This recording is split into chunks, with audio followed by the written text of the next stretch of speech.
우리들은 이사야서를 쭉 읽으면서 많은 마음에 와닿는 하나님의 말씀의 감동들이 있지만 오늘은 세 가지만 생각하면서 은혜를 나누고자 합니다.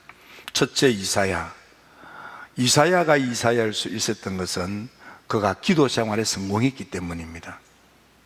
이사야는 하나님의 성전에서 많은 사람이 예배를 드렸습니다. 그리고 예배 후에 남아서 기도하는데 이런저런 사람들이 이런저런 기도를 하고 이런저런 이유로 일어나서 자리를 떠났습니다. 하지만 마지막까지 끝까지 하나님의 응답을 구하면서 기도했던 이사야, 그에게 드디어 하늘이 열리고 하늘의 보좌가 보이고 하나님 음성을 들으며 천사가 빈 수치로 입술을 만지고 하나님의 부름을 받아 위대한 선지자가 되는 것입니다. 이사야의 기도 생활, 여러분 아무리 왕족이라고 할지라도, 아무리 백그라운드가 좋다고 할지라도 하나님과의 기도에 성공하지 아니하면 삶의 미래, 인생에 소망이 없습니다. 이사야가 위대할 수 있었던 것은 그가 왕족이기 때문이 아닙니다. 그가 좋은 교육을 받았기 때문도 아니고요, 그가 뭘 많이 가졌기 때문도 아니었습니다. 그런 기도 생활에 성공했기 때문입니다. 하나님과 만남이 있었기 때문입니다. 여러분, 우리 모두가 다 믿음을 가졌기 때문에 기도 생활을 하지요. 하지만 우리는 어떤 기도를 합니까? 대부분의 사람들은 기도를 하긴 하는데 기도하다가 하나님의 응답이 주어지기 전에 기도 자리를 떠나는 데 문제가 있습니다. 우리는 믿음으로 기도해야 된다는 것도 압니다. 그래서 믿음으로 기도합니다. 정욕을 위하여 기도하지 않습니다. 우리가 그래서 기도할 때 정욕을 위해서 기도하지 않습니다. 우리는 기도할 때 애절한 마음으로 천국문을 두드리며 기도합니다. 하지만 왜 응답을 경험하지 못합니까? 그것은 하나님의 응답이 주어질 때까지 기도 자리를 지키지 않는 데 문제가 있는 것입니다. 성경에 보면 다니엘, 그는 히데겔 강둑에서 포로로 잡혀간 백성들과 함께 기도하기 시작했습니다. 이런저런 이유로 처음 시작했던 기도했던 그 무리들이 한 사람씩 두 사람씩 자리를 떠나 점점 기도 자리가 비어집니다. 마지막에는 보니까 기도했던 사람들이 무섭다고, 겁난다고, 두렵다고 도망치듯이 기도 자리를 떠났습니다. 하지만 믿음 가지고 끝까지 하나님, 살아계신 하나님의 응답을 끝까지 기다리며 기도했던 다니엘에게만 하늘의 하나님께서 찾아오셔서 다니엘로 하여금 위대한 지도자, 제국의 젊은이들보다 10배나 뛰어난 실력자가 되게 하고, 왕이 바뀌고 왕조가 바뀌고 제국이 달라도 여전히 쓰임을 받는 위대한 지도자가 된 것입니다. 기도 응답은 내 인생을 성공하고 내 시대의 사람들에게 행복을 주는 위대한 지도자가 되는 것입니다. 여러분, 웨슬리 목사님, 그가 피폐한 영국을 신사의 나라로 개혁시킨 위대한 신앙 부흥을 일으켰던 지도자가 된 것은 그도 밤을 새워서 기도하는 거예요. 밤을 새워 기도하는데 새벽 3시에 응답이 주어진 것입니다. 아버지가 돌아가실 때의 그 유언을 마음에 담고 하나님의 은혜 체험을 위해서 그렇게 몸부림치고 기도했지만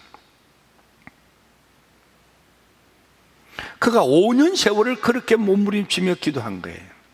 하나님의 응답이 주어지자 그는 드디어 위대한 시대의 부흥을 일으킨, 금세기 기독교 새로운 부흥 시대를 열어간 위대한 지도자가 된 겁니다. 1903년 한국 부흥의 시장도 캐나다 토론토 의대를 마치고 호요시 갈 수 있는 그 좋은 토론토를 두고 사라져가는 한국 땅을 찾아온 하디 선교사님, 그런 의사직을 내려놓고 지경터에서 교회를 했지만 뜻대로 마음대로 되지 않아 실망과 좌절에 빠졌습니다. 선교사님들의 모임에서 기도하기 시작했는데 놀라운 것은 세 번째 기도를 준비할 때, 말씀을 준비할 때 그날따라 밤새워 기도가 되는데 그도 새벽 3시에 응답이 주어졌습니다. 한국 부흥이 그래서 시작되는 것입니다. 120문도가 예루살렘 다락방에서 열 동안 기도했습니다. 왜 열 동안 기도했습니까? 처음부터 우리 열 동안만 기도하자 그래서 열 동안 기도한 게 아니지요. 예수님의 약속의 말씀 위로부터 능력을 입히울 때까지 주여 약속하신 것 주세요 하고 매달려 기도하기를 합심하여 전념하여 기도했더니 열 만에 응답이 주어진 거예요. 만일 응답이 20날이었으면 20날 만에, 40일이었으면 40일 만에 그러지 않았겠습니까? 응답이 주어질 때까지 기도하는 것이 기도 생활에 성공하는 것입니다. 예수님께서 베드로에게 바요나 시모나 사람들이 날 누구라고 하느냐? 너는 날 누구라고 생각하느냐? 살아계신 하나님의 아들. 그래. 그러고는 내가 너한테 복을 주마. 음부의 권세가 이기지 못하는 철장 권세를 주마. 하늘 문을 열고 닫는 열쇠를 주마. 이 열쇠가 뭡니까? 바로 기도의 열쇠입니다. 하늘이 열릴 때까지 기도하는 거예요. 곧 응답받을 때까지 기도하는 거예요. 여러분, 이 코로나 때 우리가 할 수 있는 것은 기도밖에 더 있겠습니까? 우리 교회는 24시간 열려 있습니다. 조용히 와서 다만 큰 소리 내는 것만 요 기간 동안은 좀 자제하면서 여러분이 진심으로 온 마음 다하여 기도하면 하나님께서는 여러분의 기도의 모습을 보시고 응답하십니다. 히스기야 인감이 죽을 병에 들었지만 그가 눈물을 뚝뚝 흘리며 기도할 때 신방을 하고 돌아가는 이사야 목사님에게, 기도하는 히스기야에게 한 것이 아니고 신방하고 돌아가는 이사야 목사님에게 하나님 말씀하시기를 내가 히스기야의 기도하는 모습을 봤다. 그 눈에 흐르는 눈물바구를 보았다. 그의 기도 소리를 들었다. 돌아가서 내가 살려준다고 해라. 이 나라도 지켜준다고 해라.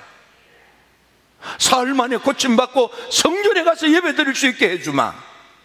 이 나라를 저 침략당하지 아니하고 보호해주마.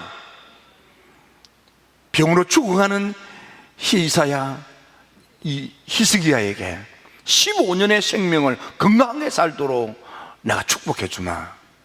하나님의 응답의 역사가 주어질 때까지 히스기야가 눈물을 흘리면서 기도한 거예요.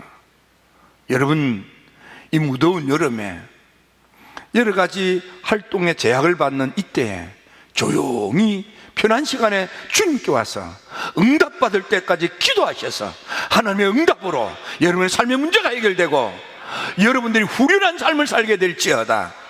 우리가 얼마나 답답합니까? 눌려 있어서 얼마나 힘듭니까? 저도 힘드는데, 저도 짜증나는데, 저도 이제는 제발 끝났으면 좋겠는데. 두 번째, 이사야가 위대한 이사야가 될 수 있었던 것은 응답받을 때까지 기도한 거예요. 그 많은 사람이 성전 예배를 드리고 다 떠나갔는데 마지막까지 기도의 자리를 지키며 하나님의 응답을 열망하고 갈망하고 소망했던 이가 이사야였다 이 말이에요. 바로 그 한 사람이 여러분이 될지어다. 두 번째가 회개 생활에 성공하는 것입니다. 이사야 그는 하늘이 열리자 그가 고백하는 게 뭡니까? 화로다 나여 망하게 되었도다. 나는 이슬이 부정한 자요 이슬이 부정한 백성 중에 거하면서 만군의 여호와 하나님을 배웠다고 탄식합니다. 하나님 앞에 서서 보니까 내가 망할 놈이야. 내가 죽일 놈이야. 죽어 마땅한 죄인이야.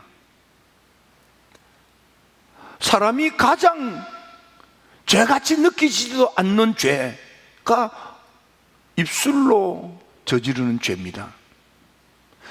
행동으로 저지른 죄는 그냥 이건 잘못된 행동이구나 하고 쉽게 눈으로 보고 스스로 깨닫습니다. 내가 사람을 죽였다, 내가 도둑질을 했다, 때렸다, 사고를 냈다, 그런 것은 행동으로 하는 거예요. 눈에 보이는 거예요. 쉽게 할 수 있습니다. 그런데 해서는 안 될 말을 입에 담는 것, 험담하는 말을 입에 담는 것, 거짓말을 입에 담는 것, 중상모략하는 말을 입에 담는 것. 웨슬리도 은혜를 받고 난 뒤에 우리가 흔히 저지르는 죄, 심각하게 죄로 느끼지 않는 죄 가운데 하나는 evil speaking이네, 안 좋은 말을 입에 담는 거예요. 바울은 에베소 교인들에게 더러운 말은 입에 담지 말라, 은혜가 되고 유익이 되고 복이 되는 말, 위로와 격려를 주는 말. 이사야는 내가 입이 더러운 사람이구나, 나는 죽어 마땅한 사람이구나, 나는 나만 망하는 것이 아니고 다른 사람들까지도 망하게 만드는 망할 놈이구나, 처절히 느끼는 거예요. 하나님 앞에 서니까 비로소 너무너무 마음이 미어지는 거예요. 속이 상한 거예요. 내가 나를 생각해도 그냥 내 가슴이 찢어지는 것 같은 거예요. 후회가 막 급한 거예요. 그때 하나님께서 천사라이금 제단의 숯불로 그 입술을 찢어주셨어. 그 더러운 입을 찢어주셔서, 그 추한 입을 찢어주셔서, 그 험한 말을 입에 담는 그 입을 찢어주셔서 깨끗한 입술로 변화시킨 겁니다. 하나님의 거룩한 말씀을 토하는 말씀의 입술로 하나님께서 그 입을 바꾸어 주신 것입니다. 하나님께서 이사야를 불러서 말씀하십니다. 오라, 우리가 서로 변론하자. 너희 죄가 주홍 같을지라도 눈같이 이어질 것이고 진홍 같을지라도 양털같이 희게 내가 만들어주마. 네가 만일 이렇게 하면 아름다운 소산을 먹는 행복한 인생을 살 수 있게 될 거다, 이 말이에요. 여러분, 주님이 말씀하시기를 회개하라, 천국이 가까웠다. 회개에 성공하면 천국의 삶을 누릴 수 있다는 뜻입니다. 회개할 때에 가정도 천국의 가정이 되고, 회개할 때에 세상도 천국 같은 세상이 되는 거예요.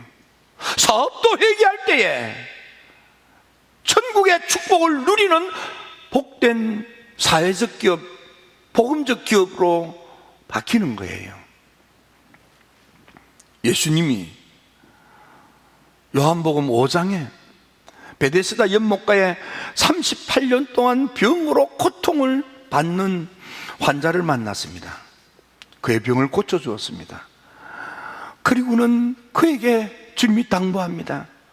다시는 더 악한 것이 생기지 않게 죄를 짓지 말라. 회개의 뜻은 내가 이 허물과 죄를 용서해 주되 더는 죄 짓지 말라, 이걸 명심해야만 되는 거예요. 더는 죄 짓지 말라. 지금까지 너는 허물과 죄로 망가진 인생을 살았지, 죄로 망가졌지. 근데 그 죄를 회개하고 뉘우칠 때 내가 다 용서를 해주는데 다시는 죄 짓지 말라, 이 말이에요. 8장에 보면 가늠한 현장에서 잡혀온 여인이 있습니다. 사람들이 돌을 들고 때려 죽이라고 아우성입니다. 그때 예수님께서 말씀하십니다. 죄 없는 자가 돌로 치라.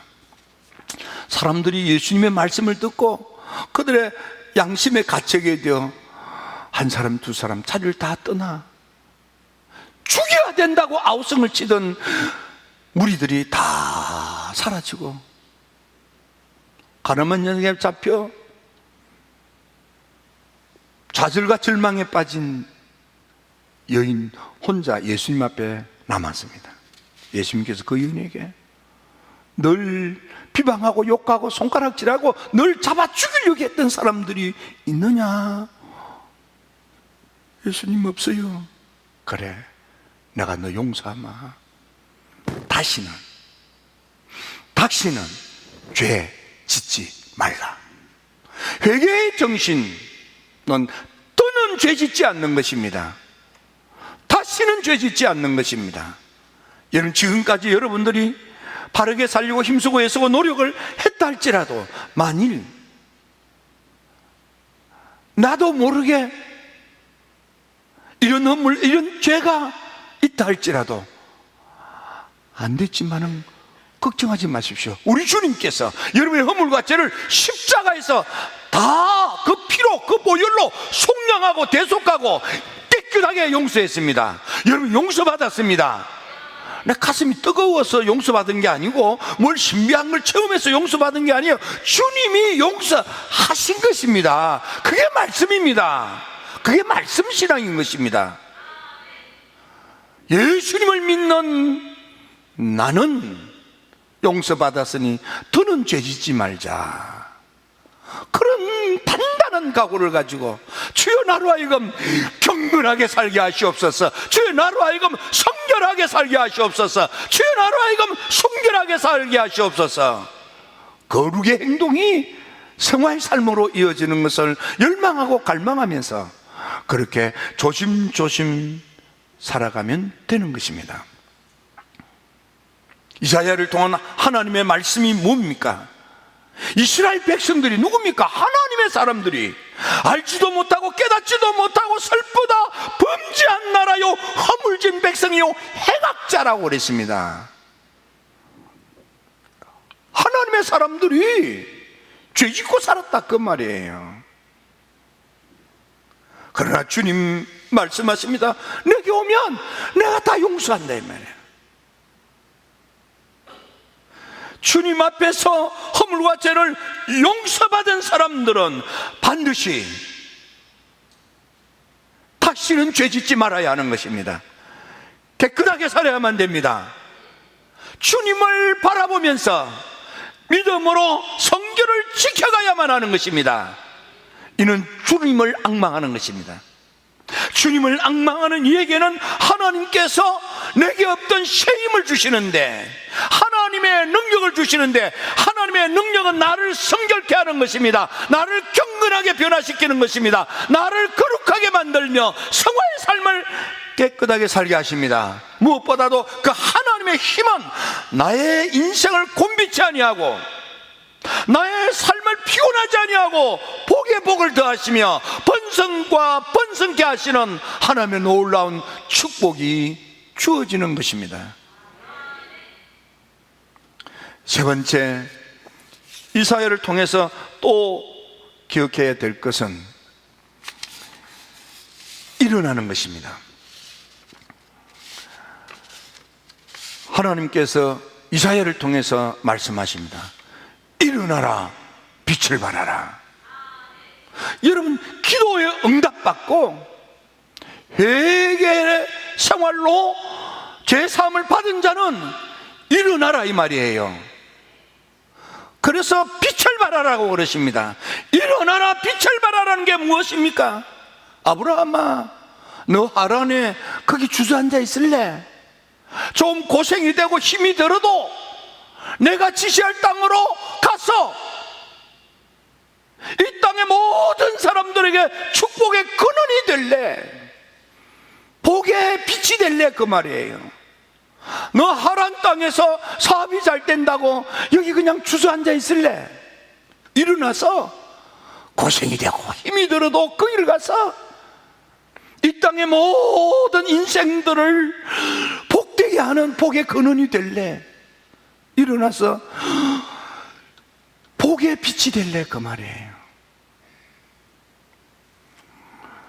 하나님께서 모세에게 모세야 모세야, 하나님께서 모세야 모세야, 네가 선 곳은 거룩한 것이니 네 발에서 신을 벗어라, 내 종이 되라 그 말이에요.